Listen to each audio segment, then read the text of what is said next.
ನಾವೂರು ಶ್ರೀ ಸುಬ್ರಾಯ ವಿಷ್ಣುಮೂರ್ತಿ ನಾವೂರೇಶ್ವರ ದೇವಸ್ಥಾನದ ಹೊರಾಂಗಣದ ನೈಋತ್ಯ ದಿಕ್ಕಿನಲ್ಲಿ ನೂತನವಾಗಿ ನಿರ್ಮಿಸಲ್ಪಡುವ ಶ್ರೀ ವ್ಯಾಘ್ರ ಚಾಮುಂಡಿ ದೈವದ ದೇವಸ್ಥಾನದ ಶಿಲಾನ್ಯಾಸ ಕಾರ್ಯಕ್ರಮವು ಕ್ಷೇತ್ರದಲ್ಲಿ ನಡೆಯಿತು.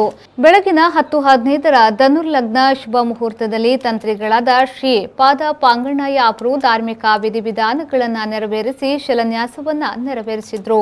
ಈ ಸಂದರ್ಭದಲ್ಲಿ ದೇವಸ್ಥಾನದ ಅರ್ಚಕರಾದ ವೆಂಕಟದಾಸ್ ಭಟ್, ಹರಿಶ್ಚಂದ್ರ ಭಟ್, ವಾಸ್ತುತಜ್ಞ ಗಣಪತಿ ಶೆಣೈ, ಆಡಳಿತ ಸಮಿತಿಯ ಸದಸ್ಯರು, ಊರ ಪ್ರಮುಖರು ಉಪಸ್ಥಿತರಿದ್ದರು. ಅಂದಾಜು 5 ಲಕ್ಷ ರೂಪಾಯಿ ವೆಚ್ಚದಲ್ಲಿ ಶ್ರೀ ವ್ಯಾಘ್ರ ಚಾಮುಂಡಿ ದೈವದ ದೈವಸ್ಥಾನ ನಿರ್ಮಾಣಗೊಳ್ಳಲಿದ್ದು, ಮುಂದಿನ ಜನವರಿ ತಿಂಗಳ 23ರಂದು ಪ್ರತಿಷ್ಠಾ ಕಾರ್ಯ ನಡೆಸಲು ಸಂಕಲ್ಪಿಸಲಾಗಿದೆ.